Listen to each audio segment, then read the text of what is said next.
Schools think that some students are being disruptive and disrespectful to the learning environment, but students say that their rights of for free speech are being violated.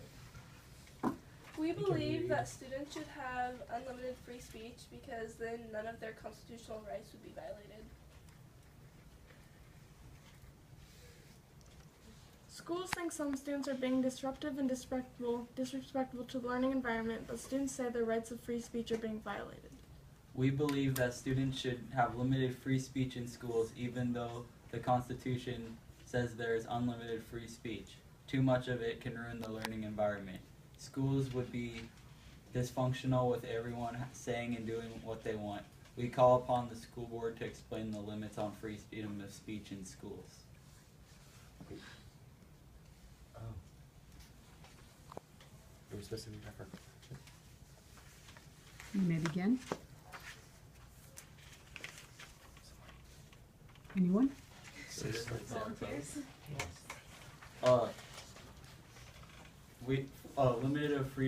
Limited freedom of speech does not disrupt the learning environment.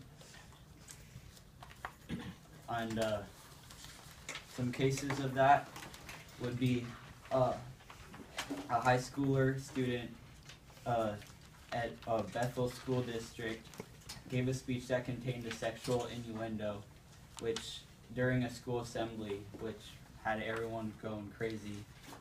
And the court ruled that students may prohibit student speech before assembly that is vulgar, lewd, and offensive.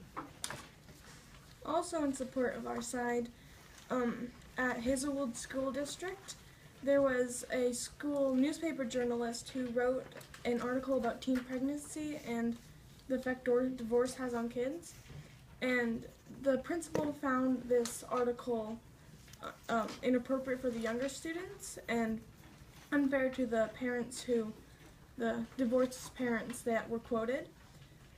There's 3 students, and the students filed that they were getting their first rights violated. But the court ruled 5 against them and 3 for the students.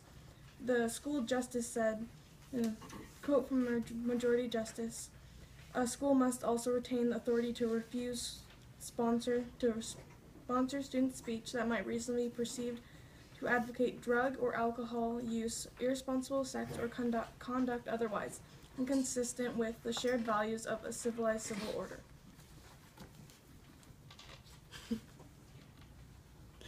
Also, it's not only in journalism and speech, it's also in what they're wearing, because the case in 1969 was Tinker versus Des Moines, and it said students came to school wearing black wristbands. It was a sign for the Vietnam. They were like for Vietnam War to mourn the dead, and then the teachers found it disrupted.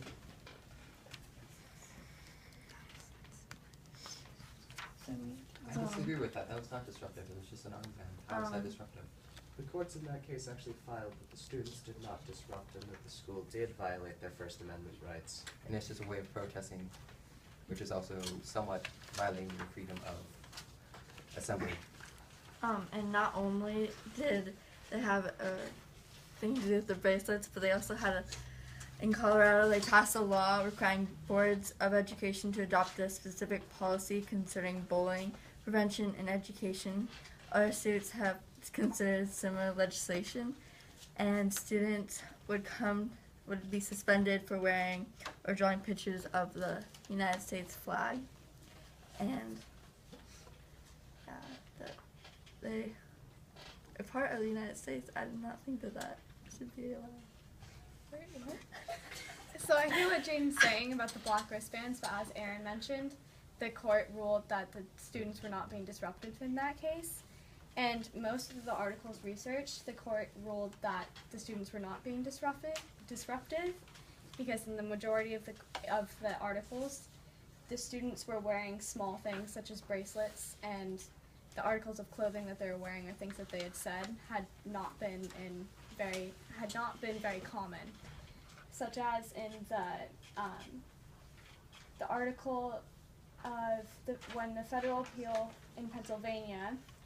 It had to do with wearing rubber wristbands with the message. Okay, I'm probably gonna laugh when I say this, but it was the I Heart Boobies bracelet, and it was raising awareness for breast cancer. And the bracelets originally were a lighthearted attempt to raise awareness about breast cancer, but the school officials weren't amused. But although they were wearing them, and school officials believed that they were causing disruptions, the students in the classes did not believe the same thing, and the courts ruled that the booby bracelets were not a disruption in class environment. But you must also keep in mind that freedom of speech can lead to bullying. So there was a video uploaded to YouTube of a group of girls talking about another girl and saying mean things about her, and the student who actually uploaded the video was suspended, and she claimed that her First Amendment rights were being violated, but the court side with the school agreeing that bullying does not fall under freedom of speech, that bullying is not acceptable. Well, if they're stating that it does not fall under the First Amendment, then then that's not a case involving the First Amendment right. If it does not fall under the First Amendment, that wasn't limited freedom of speech. Even if they had unlimited freedom of speech, if the courts ruled that that is not covered by the First Amendment, then they could have unlimited freedom of speech while still not being allowed to do that. And also bullying is a form of harassment, not freedom of speech. I agree with what Nikki's saying as to, because the First Amendment includes freedom of speech, not freedom of media. So cyberbullying is a different subject. And I would like to bring up a different case. This is the one, West Virginia State Board of Education versus Bronte. Students were being forced to salute the flag. This is a violation of the First Amendment rights, and it was also a form of communism-like behavior of the school.